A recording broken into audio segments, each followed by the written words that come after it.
This hammer build is an excellent endgame setup, boasting of very high base damage, no reliance on affinity, and excellent survivability. It's a punchy and forgiving build that rewards applying constant pressure, making it perfect for aggressive hunters and people that are learning the ropes who might make a mistake here or there. First up, let's check out some numbers. This build pulls some truly monstrous damage on the training dummy, set to 7-star difficulty, and whilst nothing compares to a real hunt scenario, this test does give us a strong indicator of its potential. When striking wounds, we're hitting around the 650 mark. Factor in skills like burst and agitator, and your sustained damage skyrockets during actual hunts. First, let's go over the gear in detail, and if you want a quick reference point, check out the Mobalytics link in the description below so you've got something to refer to if you're trying to make this build yourself. The primary weapon is the Graviton hammer. This is a rarity 8 hammer with 1300 base attack power and 400 blast damage. It's got a healthy amount of blue sharpness, requires the Gravios materials,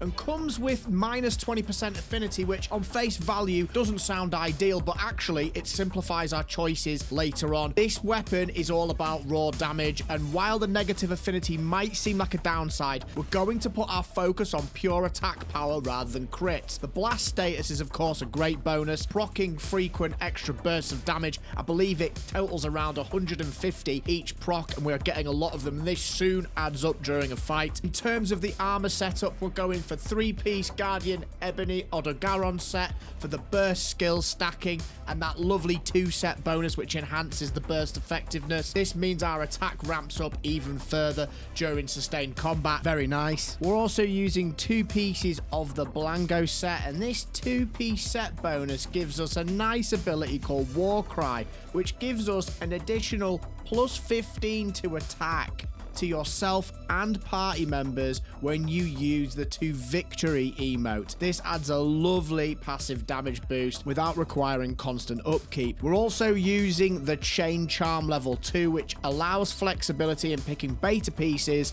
for more socketing options. If you don't have this yet, you can use the alpha versions of the pieces and just use Chain Charm 1 to make sure you still hit that 5 points. And I do have to say, Monster Hunter Wilds is seriously pushing the limits when it comes to graphical fidelity and animations. Look at the way these monsters move, the sheer scale of them, it's absolutely wild. And honestly, having a setup that can keep up with the carnage makes a world of difference. That's why I'm excited to be partnering with Apex Gaming PCs. If you're thinking about upgrading your setup, Apex Gaming PCs has got you covered. Whether you need a high-powered rig for massively demanding games like Monster Hunter Wilds, or you just want things to run buttery smooth, they've got pre-built and custom systems that can handle it all. Plus, there's some solid discounts going on right now, so if you've even been considering an upgrade, now is a great time to check them out. And don't forget to use code FaZe at checkout for a 5% discount. The links are in the description below. Moving on to the skills, let's break down how we push this build's performance even further.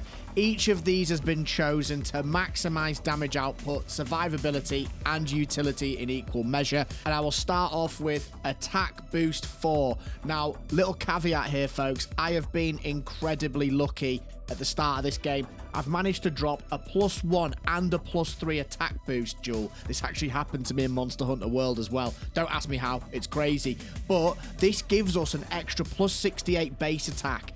There's a high chance you won't have these duels. If that is the case, don't worry. Slugger is a great alternative for increased KO potential, letting you stagger and stun monsters, knocking them down more frequently. I was using this to begin with and found it really, really effective. It makes you a bit more utility based if you're in group play as well, which is fantastic. The weapon comes with Charge Master 3. This boosts elemental damage and status build-up for charge attacks, leading to more frequent blast procs that deal around an extra 150 flat damage. Given how often the hammer charges its attacks, this boost is a huge boost to damage over time. Very, very nice. We've got Blast Attack 2, which grants plus 10% blast build-up and plus 20 extra damage, ensuring more frequent explosions. And since Blast is a free damage source that ignores things like crit and stuff like that, and because we don't crit, it's just nice to have this when we're hitting white parts of the monster, for example. We can actually keep proccing this 150, which is really, really nice to have. Now on to Burst 5, and this is the star of the show. It comes from the Ebony Odogaron set, greatly enhancing attacks and elemental attacks after 5 successive hits, which happens constantly if you're playing the hammer correctly with the combos. This skill is crucial to keeping our damage ramping through the fight. And of course, we've got the 2-piece bonus there, adding to that even further.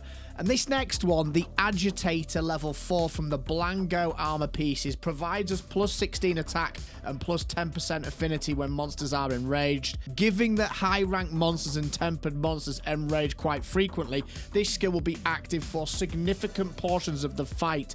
When an enemy enrages, what I tend to do if I'm on my own, which is how I play most of the time, I tend to trap them and then use that opportunity to rain hell on them and try and get them staggered and knocked and sort of take over the fight and sort of take the wind out of their sails. But when you're playing in a group, Agitator can sometimes not work out because the monster can be very kind of scatty and run all over the place. You might want to switch off this. I personally really like it, and I love the buff that the Blango armor gives that we've already addressed. That's entirely up to you folks.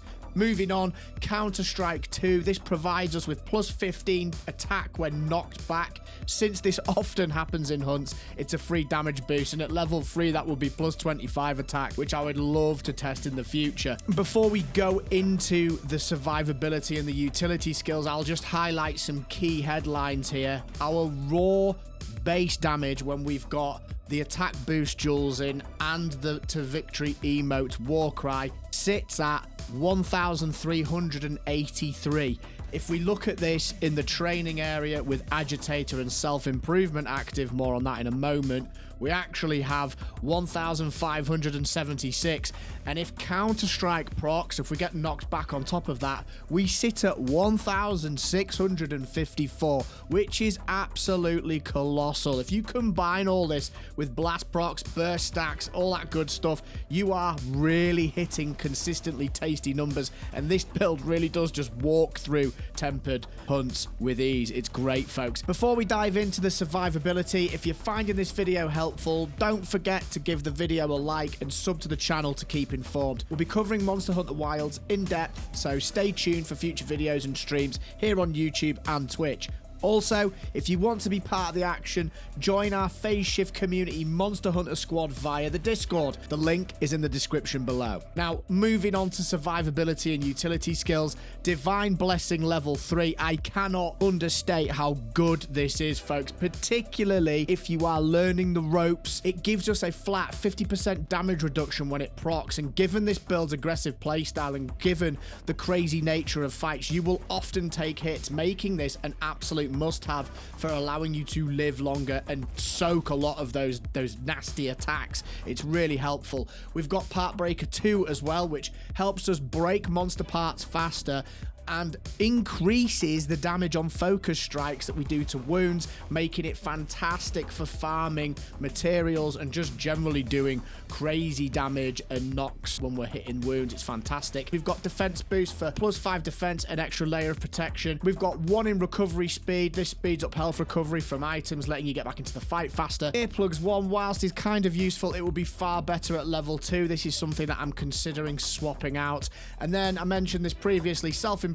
This increases our attack and defense over time during a quest, acting as a passive stat boost that gets stronger the longer we stay in a fight. So the more a fight goes on, the more your damage and defenses increase. Just a really nice thing to have there. In terms of the play style and some tips to go with it, my number 1 point is stay aggressive. This build rewards constant pressure. You want to try and keep burst up as often as possible. That triggers by landing 5 successive shots. Make sure you're constantly trying to do that.